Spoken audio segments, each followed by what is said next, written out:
Guys, Ethereum is about to undergo the largest network upgrade that it's seen in the last 3 years. This is the biggest one since the merge where they flipped on proof of stake. This is a massive shift for the #1 smart contract platform and the #2 cryptocurrency. And today I'm explaining exactly why this upgrade is such a big deal and how it's going to take this network, one step closer towards mass adoption through scalability so that we can onboard the next billion users into crypto. I'm going to explain everything in this video today as a blockchain developer myself who works with this technology on a daily basis. So if you're new around here, hey, I'm Gregory, and on this channel, I turn you into a blockchain master. So if that's something that you're interested in, then smash that like button down below and subscribe. And if you want to see how to jump on this rapidly growing tech trend so that you can increase your income, work remotely, building the future of the internet, then I can show you how to become a blockchain developer over at dappuniversity.com/bootcamp. All right, so let's get into this. Let's talk about this massive Ethereum upgrade that's coming down the pipe. So this is going to be the Fusaka upgrade. Okay, so again, this is the largest update in the last 3 years. It's the biggest one since the Ethereum merge, simply because it includes so many different things, okay? Now, a lot of this stuff is pretty technical in detail. It includes a lot of Ethereum improvement proposals or EIPs. I'll kind of explain those a little bit later. And, I'm not going to go through the deep technical dive of all this because I don't think most people care. Let's talk about the really important stuff and the highlights that matter to you if you're a holder, a builder, or just involved in crypto and want to know where the space is headed. But the big picture is this moves Ethereum closer towards scalability. One of the biggest problems that people talk about with Ethereum is it's too slow, it's too expensive for most people to use. You have all these other blockchains floating around saying, we're going to do this better. And a lot of Ethereum's updates have gone towards addressing that problem, and this one's no different. All right, so let's go through some of the highlights of the improvements in the Fusaka upgrade. So the first one is scaling blobs. So what the heck does that even mean in the first place? Well, let's talk about layer 2 scaling solutions, because right now that's one of the biggest ways to scale Ethereum to make it faster and cheaper to use. Because if you see this diagram here, you got layer 1, layer 2. Layer 1 is the base layer of Ethereum. So if you got your MetaMask, you connect and you select the Ethereum network and you make a transaction, that's on Ethereum layer 1. But you might see other layer 2s like Base or Optimism, okay? Or basically you can connect your wallet to that and still, make transactions that way. So when you do that, you're still using Ethereum, but you're using a separate network that piggybacks on top of Ethereum, okay? You're paying the gas fees in ETH, but those transactions are actually settled on the main Ethereum chain. So how does that exactly work? Well, all these layer 2s have different strategies for scaling, but the whole point is that you take more information and you put it into a smaller footprint. So, blockchains are just, ledgers that have groups of transactions that are bundled together to make blocks, which are chained together to make it the blockchain. But on layer 1, you can only fit so much information into each transaction and into each block. But most of what the layer 2s do is take a bunch of different transactions and they create a reference to them that is then put into a single transaction or a single slot of a block on layer 1 right here. You're taking a lot of information, compressing it down and putting a reference to that so it knows where to find it, and then settling that back on the main chain. So that's really where blobs come into play. So if you take all this stuff and you put it into a blob that goes back onto Ethereum layer 1. So we're basically going to help scale blobs as one of the highlights for this. And you see this with data availability sampling. So basically what it's going to do, here's the important part.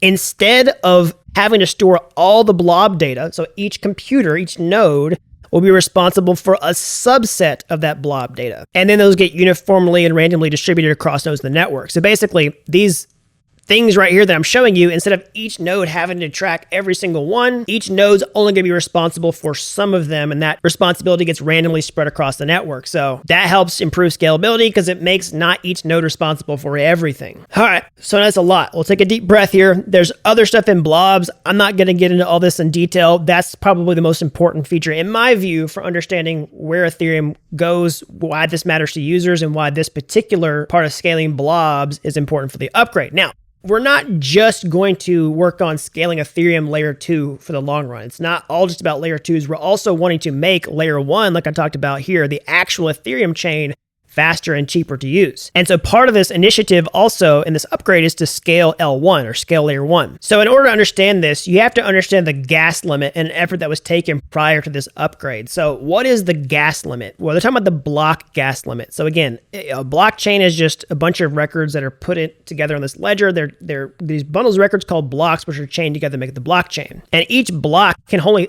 hold so much information. And in rough terms, gas is sort of the best expression for how costly that information is to process and store. So each block has a gas limit. You can kind of think about the amount of physical space inside of each block. And earlier, prior to this upgrade, they actually voted to increase the gas limit to 60 million, all right, before this update. Now, that's a 30-ish% increase from what it was before. It roughly increased 1/3 in size, which means that you can now put more information into each block, which is going to make the actual underlying blockchain faster, assuming that you're not just doing more expensive transactions all the time. And part of the effort to prevent just more expensive transactions coming from the blockchain to help actually achieve that scalability is this in the upgrade, transaction gas limit cap. So basically, this will help prevent that from happening. There's actually a goal to increase the block, size much more over time. Like, we don't want to flip a switch and just, make it go up like crazy, because we want the network to stay stable, and also we want it to stay decentralized, okay? There's a reason that we don't want to just put everything as much as we can to a block, because it's going to make the cost of running a single validator very expensive in terms of disk space. And if that were to happen, it would lead to more centralization, because fewer people will be running nodes, and then only people who could just pay a lot of money to run a node would actually do that in the first place. Now, with that line of thinking, like not having to store a whole lot of information forever,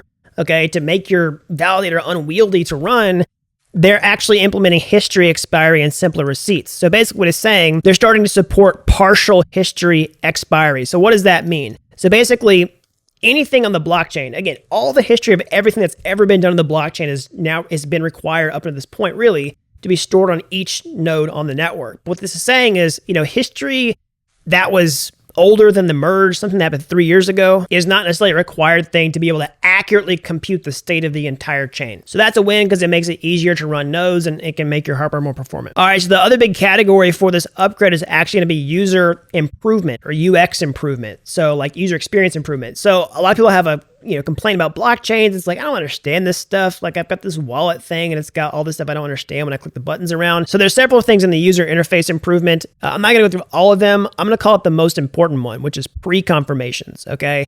So whenever you submit a transaction to the blockchain, okay, basically, it has to go to the blockchain and wait for confirmation and finally for that transaction to get finalized on the network.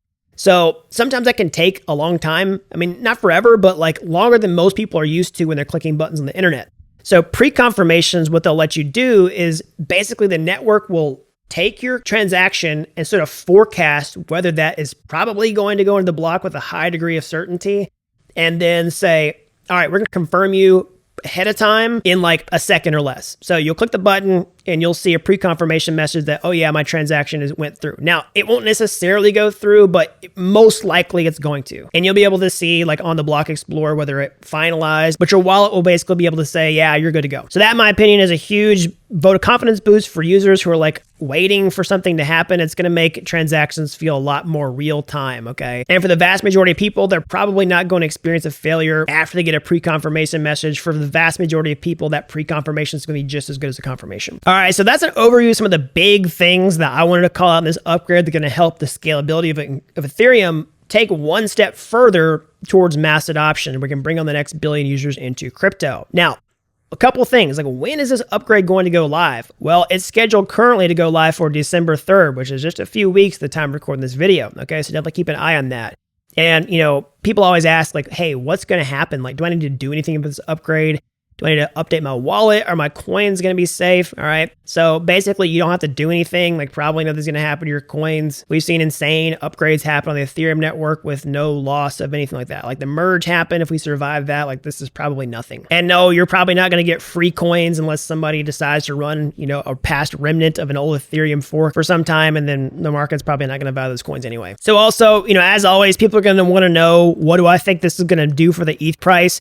Honestly, where we are in the market cycle, I don't think it's even worth considering, right? Because, when you're in a bull market and prices are going up, or you think there could be a positive move in the ETH price, these upgrades typically have the psychology of a few things. One is either a buy the rumor, sell the news situation, where people are anticipating this big blockbuster upgrade to come out. They're buying ETH ahead of time and then sort of playing this game of musical chairs, chicken of like, okay, we're going to sell before the news comes out, buy the rumor, sell the news.